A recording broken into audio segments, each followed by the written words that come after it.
Hello YgoPros, here, and welcome to a discussion video on the best pulls to get from Shining Victories. This set is full of good stuffs, and it can make you a decent amount of money. It's not as broken as Bosch was, but it will do quite a lot in the meta. More or less every secret in this set is meta viable, and there are some good ultras, supers. I think the rares are the weakest part of the set, but some decent commons as well. So let's go into this set. We first have Ghost Reaper and Winter Cherries. She is a very powerful card. Discard her from your hand, basically destroy your opponent's extra deck while gaining advantage from knowing what they're running. And essentially for against PK Fire, banish all the Dantes or the Utopic Futures, so they have no real outs to you, which is very good for a Cosmo player. But more or less, you'll be destroying Dantes, and then probably later draw into this and then destroy the rest of them. This is good, but it has potential, but it can technically be bad if your opponent sets up all the Dantes that turn. You have little to no targets for this card to really pay off. You'd have to run something like Beatrice as well to banish things, or Utopic Future in your extra deck to banish them. It can be a tad lackluster, and that's something that people need to remember. And you can't use it on your first turn because they have to control more monsters, so you have to summon a limited amount of monsters in order to gain your control and destroy their extra deck, which can be an issue. But she will be the highest value card of the whole set, and if you pull this, you are very, very lucky. I'm hoping to pull this during the sneak peeks. I'm going to on Saturday and Sunday. That'll be in York and Leeds, and if I do, I'll be so overjoyed, and I'll show you guys. But essentially, this is a very good card. You just need to wait for the right time, or hope that you get in the position where they don't go into their extra deck. Then we have Amorphous Sloth. For the Amorphous archetype, it's really not going to do anything in the meta. It's pretty much dead. It doesn't do what it needs to do. It's a good concept, it just isn't very viable in practice. Amorphous Sloth is the only real viable Amorphous monster in this set, apart from Amorphous Goliath, which I'll go on to later on. Amorphous Sloth can lock both players out of the extra deck. This could be very good for Draco-Pals, which you might be thinking doesn't make sense, but if your Draco-Pals are now going to evolve into Unicorn Control, which will be using this as a scale with Monkey Board to Pendulum Summon that matches spec to Unicorn, and maybe Apex Avion if you're Jeff Jones, and essentially lock down your opponent by just, you've got a Pallades, you've got a Negation, and you've got a Vanity's Fiend. They're gonna really struggle to get around that. Even if they Regeki, you just Apex Avian back, and you still have to deal with these two monsters, which can be very annoying indeed. So I can see why they put this as a secret rare, and for a secret rare, it's quite good. Then we have Cosmo Dark Planet and Cosmo Dark Lady. Dark Lady will be the second highest value card of the set, just because she is definitely going to be a main deck card, whereas Dark Planet is more techy and possibly used in side deck for Monarchs and Draco-Pals. But Dark Lady very good against PK Fire, Monarchs to stop their stop their effects and all that kind of stuff. She's very good to set up turn 1 as well. So she's probably going to be the second highest. Amorphous Sloth, I think, is going to be the lowest value secret rare of the set. Then we have Drowning Mirror Force. I don't like the new name change, but it's a very powerful card in stun decks. Amorphous Stun doesn't even exist, it's just not very good. Demise Stun, Cleaford of Demise, and all that kind of stuff, including Gravekeepers, need this card. It's very powerful, because they generally don't have that many monsters on the board. Particularly Demise Stun and Cleaford of Demise, you can open up with no monsters, and if you have this, you're shuffling back all their monsters into the deck. Very powerful indeed, and it deserves to be a secret rare. It just annoys me that Quaking Mirror Force wasn't a secret rare, so they didn't have 4 secret rares in a row, essentially. I definitely need to pick up some of these, and some Dark Ladies and Dark Planets. I need to pick up more or less every secret from this set, except from Twin Burst. Then we have Crystal Wing Synchro Dragon. It's not going to be that viable at the moment because Shiranui hasn't got their Sage yet, but you'll probably see it in Yang Zing, which are becoming a little bit more competitive. They're just edging there. We might see a few more Yang Zing decks here and there, and Crystal Wing Synchro Dragon will be a good plus for them. It can be a neg 1 because they won't have any protection, but it can negate monster effects, which Yang Zing definitely need. Then there is Blue Eyes Spirit Dragon, which is Soul Drain, Summon Limit, and Azure Eyes all in one. Very powerful. Needed for both Blue Eyes players and non-Blue Eyes players. For Blue Eyes players is your monster. You need this very much. At least 2 of this.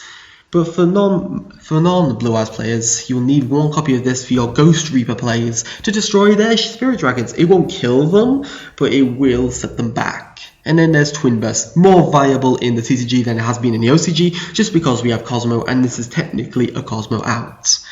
So that's all the secret rares. More or less all of them are good, and I think the lowest value will be Sloth and Twin Burst. Then onto the Ultras. We have White Spirit Dragon, Sage with the eyes of blue, and the Ancient White Stone. All these are more or less 2 to 3 ofs in the Blue Eyes set. This one definitely a 3 of, because it searches out Veiler, it searches out your Maiden, it searches out whatever you want to run as a light level 1 tuner in the deck, and that's very powerful, definitely needed. Plus you can tag out your effect monsters into Blue Eyes, and if you're tagging out into White Spirit Dragon, you're banishing their pendulum skills, their Cosmo down, the minion of the Monarch. Very good indeed. Probably going to be a 2 to 3 of, just because we don't have alternative, and since we don't have alternative, I don't think it's going to be too meta viable at the moment. Depending on the pilot, if it's Jeff Jones, they're going to obviously top with Blue Eyes, but if it just depends on the pilot. If they can play this deck consistently enough to make the deck consistent enough, essentially, without alternative, they deserve to top with this.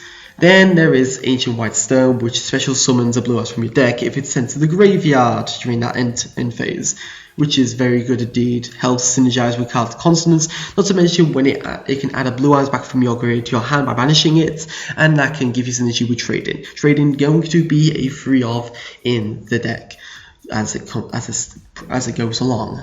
Then we have Lexa Pendulum. Even if you're not playing Pendulums this format, you need at least a couple of copies of this card. It's very good as an Ultra. Really annoying that it wasn't Super, just because it would fit alongside all the other Demi Dracos, but I can see why they've done it. It's a very powerful card against Match Spectre Unicorn. This is going to be a meta deck. Draco-Pals with Match Spectre Unicorn is going to be meta, and this is how you out it. You put this in the scale. Unicorn becomes a normal monster, essentially, because you negate the effects of all face-up pendulum monsters your opponent controls. It doesn't tag out or bounce back as cost, so it basically shuts them down in that sense. Very powerful and very good. Plus it's a dragon, so you can do dragon shenanigans with this card too. And then the other one is going to be less used at the moment, but will be used a lot more when Solemn Strike is hit on the ban list. Unwavering Bonds is a decent card to counter pendulums in scale and on the field by negating the activation of that card or effect and then banishing them. Not destroying them, so it can also outmatch Spectres, but banishing them, very good indeed. Nice counter trap. Going to be a lot more viable after Solemn Strike gets hit. Then onto the supers, we have Amorphous Goliath. Amorphous Goliath is the only other good Amorphous card from the set. It can be used in Felgrand Blue Eyes decks in the upcoming future, as it basically locks both players out the extra deck and is the Gospel of Revival target. So very good indeed. Sloth is not a Gospel of Revival target due to the fact it's level 6. Then we have Castle Call, a very powerful card, and I'm so happy they made this card. It can be very viable in 2 decks at the moment. One is techie and the other one is going to be very good with. The one that is going to be very good with is Raid Raptors. This turns any of your winged beasts into satellite cannon falcons, which you can skip force into ultimate falcons, giving you extra lastrix without harsh restrictions. Very good indeed. But you can also use it with Prediction Princess by running a small beast engine, which are the flip effect monsters of Guard Dog and Whirlwind Weasel. I believe Asian Eyes did a video on Whirlwind Weasel with Prediction Princess quite a while back, but essentially it can cause a lockdown and you can use Cattle Calling to send that Whirling Weasel to the graveyard, and then special summon Naturi Exterio. The monster will be destroyed at the end phase and its effects are negated. However, if you use Tower Trade, you basically set that monster then, say you're doing this in the end phase of your turn, you set it, it's no longer affected by that card, and then so it's not destroyed, during your opponent's turn, you can then use Tower Trade to flip it back up, and boom, you have a negation on spells and traps. And that's completely amazing. I hope a lot of people try this out. For me personally, it's making me want to play Prediction Princess more. I may not be using this card essentially because it is more techy, it's hard to bring out, but it's very fun indeed. I do love Naturi Exterio, and if we get a Meta Beast archetype, it's going to be a very viable card. Really something you would want to pick up. It has so much potential. Then we have Pre-Preparation of Rites. The fact that this is super, this should have technically been secret over Amorphous Sloth, but this card is brilliant for all ritual users, except from Necrons. I just love that it doesn't help Necrons, essentially, or it doesn't also help Cyber Angels or Blacklisted Soldier very much. But essentially this card is very good for those ritual users with specific targets on their ritual cards. So Saphira, Queen of Dragons, gets more consistency with this card. Prediction Princess gains more consistency with this card. A Relinquish deck based on our level 1s gets more consistency with this card. It's such a good card. It searches out your pendulum spells, or adds a pendulum adds a pendulum monster from your deck or graveyard to your hand, so you can get your pendulum monsters out earlier and use them for tribute fodder as well, which can be very good indeed. I'm really thinking of playing Prediction Princess again because of this card.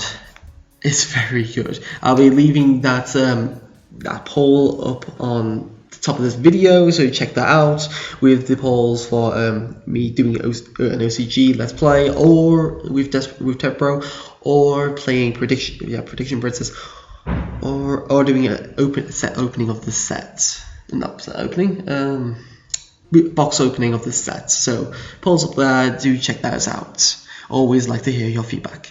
Back onto this, we have the other supers for the set, which are Raid Raptor Ultimate Falcon, which is brilliant for Raid Raptors, unaffected by card effects. Did someone say towers? It's just such a good card. It's going to annoy Cosmo a lot. They're gonna have to. They can't even Cosmojo this. The only out to this they have is either Dark Planet, or it's going to be the Galaxy Eyes Prime Photon Dragon, which can be over this. Then we have Tuna's High. Tuna's High has a lot of potential, as it can special summon from your deck. Pretty good indeed. If you get the right archetype that's using Tunas, this can be very viable. Then we have the rares from the set. We have Perform Power or Dies Unicorn, like Life Phoenix and Unicorn. Both of them are searchable through Sky Iris, which allows you to search for an instant search for scale 3 or an instant search for scale 8. Not to mention they are monkey bar targets. You're not going to go into this one monkey bar, obviously, but Unicorn instant scale 1 to 8, very powerful indeed. Plus it powers up your odd eyes and makes it pretty much going to do a lethal amount of damage. And then there's Light Mausoleum, also known as Mausoleum of Light, which allows you to send your targets for aliens, which would be Shock Troopers, to the graveyard to make your Omalites live. Very powerful indeed. This is literally the best alien support they've released since King of the Fair Olymps. Although it is Blue Eye support, and it's probably going to be used more now because we don't have alternative, but it's better for aliens than anything. I particularly like this card indeed. I want more alien support. And I think that's the only other rares in the set. The rares are a bit lackluster in the set. And then we have the comments. I believe this card is going to be a short print, but Angel Trumpeter is going to see play. It's a normal tuner. It can be summoned out with Unexpected Die and Draco-Pals, and you gain further access to Ignista Prominence, or Cypher Lord Maker, or Scarlet Red Dragon Archery, and that's a staple level 8 for a Draco-Pals deck. This is going to see a lot of play in the future. Very powerful indeed. Definitely going to be, I'm pretty sure that's going to be the short print, one of the short prints of the set. The next card is Daunting Pose. I don't know its TCG changed name, but this card can lock down your opponent from attacking if you can't wait for Cypher Lord Omega. It won't do anything for super heavy samurais, to be fair. It'll just be used in like Shiranui decks that can bring out Cypher Lord Omega very easily. Then we have Cosmorning. I see a lot of players saying this is not very good, but it is quite nice. This is good against PK Fire, good against PK Fire, Draco-Pals, and Cosmo. As monsters you destroy by battle with Cosmo Monsters are shuffled to the deck instead of being sent to the graveyard. It outs Break Sword, it outs it has Scarmed, it outs Grass, it outs the Dantes, it outs the Magic Vector Unicorns that you run over. It outs those Dark Destroyers. It is such a good card. Plus you can banish it from the graveyard, and that turn, the first time you take that battle damage from an attack involving a Cosmo Monster, you gain life instead, which is decent as well. Then we have Fire King Island, the best Cosmo support from this set, because it sets off so many combos with Delta Shuttle, I keep calling it Death Shuttle for some reason, and Strawman. It's just brilliant indeed. Definitely going to be seeing a lot of play in the future. The other two commons from the set are Digital Bug Beige, which I'm surprised is going to be a common. I would have said this should have took the super spot instead of Digital Bug Rhino, whatever the hell it's called. But Beige can be used in PK Fire as a non-targeting shuffle of a defense monster and recruits its Giga Brilliant base as when the monster is switched from attack to defense or defense to attack. Pretty good indeed. Definitely got a lot of utility and a bright future in the bright future essentially. And the final card I'd like to talk about is Friendly Fire, or also known as Bad Aim, which is a really stupid name change. But I think this card has a lot of potential. If when a card or effect is activated, you target one card in the field, accept the card, and destroy it.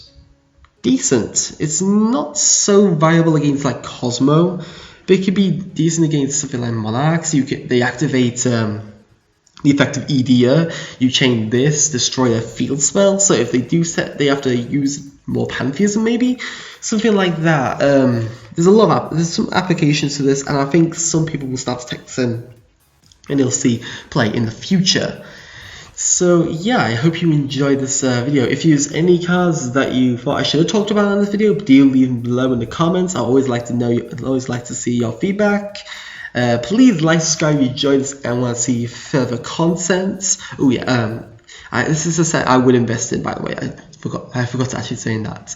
If you want to see a booster box opening of this set, or want to see some videos with Prediction Princess or OCG style, the poll is up at the top of the video, or you can leave them down in the comments below. And if you want to see when I'm streaming, please look at my Facebook page, which is in the description below, as it will tell you the times when I'm going to be streaming. This week it will be 2 days time at about 5 PM UK time, and I'm not sure on the deck at the moment. I have to check the polls from that point I've been doing this week. So thank you for watching. Mataran signing out.